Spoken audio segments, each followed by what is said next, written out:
નમસ્તે વિદ્યાર્થી મિત્રો, હું પ્રશાંત પરમાર. ફરી એકવાર આપણે ધોરણ 8 વિજ્ઞાન ચેપ્ટર નંબર 1 પાક ઉત્પાદન અને વ્યવસ્થાપન ચેપ્ટર સમજવા માટે મળ્યા છીએ. ત્યારે લાસ્ટ લેક્ચરની અંદર આપણે ખેતીના ઓજારો વિશે વાત કરી હતી, જેમાં હળ, ખરપિયો અને દાંતી કલ્ટિવેટર વિશે છે એ વાત કરી હતી. હવે પછી આજના લેક્ચરમાં આપણે વાત કરીશું તબક્કા નંબર 2 ખેત ઉત્પાદનની પદ્ધતિ નંબર 2 વાવણી વિશે. હવે વાવણી છે એ પાક ઉત્પાદનનો મહત્વનો તબક્કો છે. હવે વાવણી કરવી છે એ આપણે બધાને ખબર છે કે વાવણી કરવી એટલે શું કરવું, તો કે ભાઈ જમીનમાં બીજ રોપવા.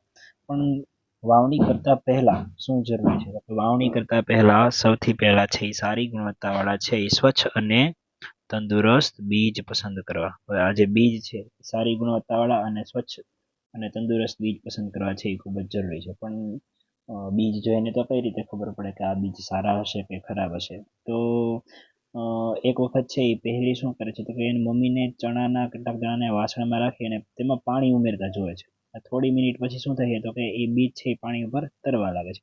આમાંથી કેટલાક બીજ છે એ તરે છે અને કેટલાક બીજ શું થાય છે, તો કે પાણીમાં ડૂબી જાય છે. હવે આ જોઈ અને પહેલીને આશ્ચર્ય થાય છે કે આવું કેમ થયું. એટલા માટે તો કે ભાઈ એક પ્રવૃત્તિ કીધી છે. શું પ્રવૃત્તિ કીધી છે, કે ભાઈ એક બીકર લઈ એમાં પાણીથી અડધું ભરી દો અને એ બીકરની અંદર છે એ મુઠ્ઠી છે એ ઘઉંના દાણા નાખો અને પછી બરાબર હલાવો અને કેટલાક સમય સુધી શું કરો, તો કે રાહ જો. હવે આ પ્રવૃત્તિની અંદર એક બીકરની અંદર આપણને શું કીધું છે, તો કે ભાઈ પાણી લઈ અને એની અંદર થોડાક બીજ નાખવાના કીધા છે. હવે એ ઘઉંના બીજ છે, બીજ નાખી અને એને એમ કીધું છે કે થોડો સમય માટે રહેવા દો. હવે અહીં આ પ્રવૃત્તિમાં થશે શું ખબર છે બાળ મિત્રો, કે ભાઈ આમાંથી એવું પૂછ્યું છે કે શું બધા બીજ છે એ પાણીમાં તરશે કે બધા બીજ ડૂબી જશે, શું થશે? તો કે અહીં આ બીજ છે ને એમાં બધા બીજ છે એમાંથી અમુક જે હલકા બીજ હોય, જે હલકા બીજ હશે ને એ પાણીમાં ઉપર આવી જશે અને એ ઉપર તરવા મળશે. આ હલકા બીજ છે ને એ બીજ છે એ ક્ષતિગ્રસ્ત બીજ અથવા તો પોલા બીજ થઈ ગયા છે અને એ નબળા બીજ હોય છે. હવે આવા બીજ છે એની વાવણી કરી શકાય નહીં. એટલા માટે આવા જે પોલા બીજ છે એને શું કરી દેવા જોઈએ, તો કે આવી રીતે છે એ દૂર કરી દેવા જોઈએ. જોકે અત્યારે તો બિયારણ મળે છે બહારથી, એટલે આવા બીજ છે એ મોટે ભાગે દૂર કરેલા જ હોય છે આપણે બહારથી બીજ લઈએ તો. પણ જો આપણે ઘરગથ્થુ આપણી પાસે જે સારા કોઈ બીજ છે એ બીજનો ઉપયોગ કરતા હોય ને આપણે ચકાસણી કરવી કે આમાંથી કેટલા બીજ સારા છે કેટલા ખરાબ છે, તો એની ચકાસણી કરવા માટે આ કરી શકે. બાકી બીજને કોઈ રીતે પલાળીને તો કઈ વાવવાના થતા નથી. ચલો ત્યાર પછીની જે વાત છે એ શું કીધું, તો કે ભાઈ આ જે રીત છે એ સ્વસ્થ અને સારા બીજને અલગ કરવાની પદ્ધતિ છે. અને આ પદ્ધતિ ફક્ત રોપણી કરવા માટેની છે, નહીં કે ખોરાક માટે છે એ આ બીજને તો કે ફરી પાણીમાં પલાળીને ખાવા માટે ઉપયોગમાં લઈ શકે. આ ફક્ત કેના માટે, તો કે રોપણી કરવા માટે છે એ સારા અને ખરાબ બીજની પસંદગી કરવાની હોય છે એટલા માટે.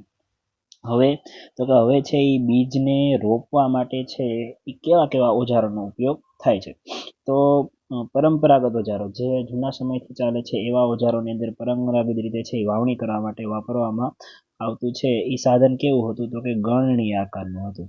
હવે આ ગળણી આકારના સાધનની અંદર તો કે નીચે શું હતું, તો કે નીચે 3 પાઇપ હતી અને આ પાઇપમાંથી શું થયું, તો કે આ પાઇપને જ્યારે જમીનમાં ખૂંપાડવામાં આવે ત્યારે એમાંથી અમુક બીજ છે એ બીજ ક્યાં, તો કે જમીનમાં રોપાઈ જાય છે અને ત્યારબાદ છે એ આગળ છે એ બીજી જગ્યાએ જ્યારે આ ગળણી આકારના સાધનને છે એ જમીનમાં ખોપવામાં આવે ત્યાં છે એ બીજનું સ્થાપન થઈ જાય છે. અહીંયા જો તમને આકૃતિમાં પણ બતાવ્યું છે કે ભાઈ આ વ્યક્તિ છે, બે વ્યક્તિ, એ લોકો શું કરે છે, આ ગળણી આકારના સાધનની અંદર બીજ નાખતા જાય છે.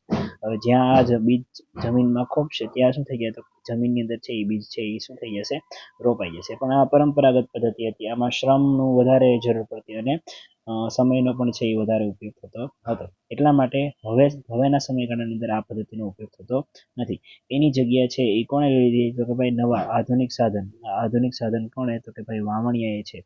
વાવણીઓ એટલે વાવણી કરતું, સીડ ડ્રીલ કરતું છે એ સાધન છે, જેને ટ્રેક્ટર દ્વારા શું કરવામાં આવે છે, સંચાલિત કરવામાં આવે છે. ટ્રેક્ટર દ્વારા છે એ વાવણીયાને સંચાલિત કરવામાં આવે છે. અહીંયા આગળની વાત શું કરી છે, તો કે ભાઈ તે બીજને સમાન અંતરે ને સમાન ઊંડાઈએ રોપે છે. એનો મતલબ એવો થયો કે ભાઈ તમારે જો તમારા બીજને છે એ 1 ફૂટના ડિસ્ટન્સે રોપવા હોય તો 2 જે બીજ છે એમની વચ્ચેનું જે અંતર છે એ કેવું રહેશે તો કે સમાન રહેશે. અને બીજું શું તો કે એની ઊંડાઈ પણ કેવી રહેશે સમાન રહેશે. જમીનની અંદર એમની ઊંડાઈ સમાન રહેશે એટલે એક જગ્યાએથી એક સમાન રીતે એને પોષક તત્વો મળી રહેશે અને એક સમાન રીતે પાણી મળી રહેશે તથા બીજા છે એ અન્ય પક્ષીઓ દ્વારા છે એ પક્ષીઓ દ્વારા કે પ્રાણીઓ દ્વારા એમને થતું નુકસાન શું થઈ જાય તો કે અટકી જશે. એટલા માટે છે એ જમીનમાં વ્યવસ્થિત ઊંડાઈ પણ રોપાય એ જરૂરી છે. જો શું કીધું છે કે બીજ ઢંકાયેલું રહેવું જોઈએ. જો બીજ ઢંકાયેલું ન રહે તો પક્ષીઓ છે એ બીજને ખાઈ જાય અને એ પક્ષીઓ છે એ બીજને ખાઈ જાય તો બધા બીજ છે એ સરખી રીતે ઉગી શકે નહીં. એટલા માટે વાવણીઓ છે એ ઉપયોગી સાધન છે. સીડ ડ્રીલનો ઉપયોગ કરી અને સમય તથા મહેનત બંનેનો શું કરી શકાય છે બચાવ કરી શકાય છે. આગળ જોઈએ શું કીધું છે કે ગુજો એવું કહે છે કે મારી શાળા નર્સરી નજીક છે એ નર્સરી છે અને મેં જોયું કે છોડને નાની નાની કોથળીમાં રાખેલા હોય છે. હવે તેમને કોથળીમાં કેમ રાખેલા હોય છે? ગુજોને એવો સવાલ છે કે ભાઈ આ જે છોડ છે એમને કોથળીમાં કઈ રીતે રાખેલા હોય છે? તો અમુક પ્રકારના એવા છોડ છે. જો શું કીધું છે કે ભાઈ ડાંગર જેવા કેટલાક છોડ છે એને નર્સરીમાં ઉગાડવા પડે છે અને ત્યાર પછી એના નાના નાના રોપા તૈયાર થાય. આ રોપાને છે એ જમીનમાં શું કરવામાં આવે છે ઉગાડવામાં આવે છે. હવે આ વાત સાચી છે. નર્સરીની અંદર ઘણા બધા તમે જોયું છે ફૂલ છોડ છે અથવા તો કોઈ બીજા નાના એવા વૃક્ષ છે કે જેને શું કરવામાં આવે છે પહેલા ઉગાડવામાં આવે છે. પછી મોટા મોટા કોઈ વૃક્ષો છે તો એની કલમ કરવી હોય અથવા તો કોઈ બીજા કોઈ પદ્ધતિથી સારા ઉછેરવા હોય તો એટલા માટે છે એને પહેલા નર્સરીમાં રોપવામાં આવે છે. ત્યારબાદ એના છોડવાઓ તૈયાર કરવામાં આવે છે અને ફરી પછી એને વેચી અને અલગ અલગ જગ્યાએ શું કરવામાં આવે છે તો કે એને રોપવામાં આવે છે.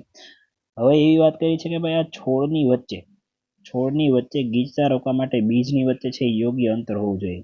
હવે બે છોડ એકબીજાની ખૂબ જ નજીક હોય તો થશે એવું કે આ છોડ અને આ બંને છોડ વચ્ચે શું થશે તો કે સ્પર્ધા થશે અને સ્પર્ધા થશે એના માટે શું થશે તો કે બંનેને વ્યવસ્થિત યોગ્ય માત્રામાં પોષણ મળી શકશે નહીં. એટલા માટે શું કરવું જોઈએ તો કે એટલા માટે છોડને પૂરતો સૂર્યપ્રકાશ મળી રહે અને ભૂમિમાંથી પોષક તત્વો મળી રહે તે માટે પૂરતા પ્રમાણમાં છે એ પ્રાપ્ત થાય તે માટે સમયાંતરે અત્યંત ગીચતા પણ રોકવા માટે છોડને કેટલાક શું રાખવા જોઈએ તો કે દૂર રાખવા જોઈએ. 1 ફૂટના ડિસ્ટન્સથી થોડા દૂર રાખીએ તો એમને છે એ સૂર્યપ્રકાશ તથા શું તો કે જમીનમાંથી જે પોષણ મળે છે એ યોગ્ય માત્રામાં મળી રહે. એટલા માટે છે એ છોડની વચ્ચે છે યોગ્ય માત્રામાં શું રાખવું જોઈએ તો કે અંતર રાખવું જોઈએ. અહીંયા આપણે જે પદ્ધતિ નંબર બીજી વાવણી જે પદ્ધતિ છે એ ખેત ઉત્પાદનની એ પદ્ધતિ છે અહીંયા શું કરીએ છીએ તો કે પૂરી કરીએ છીએ.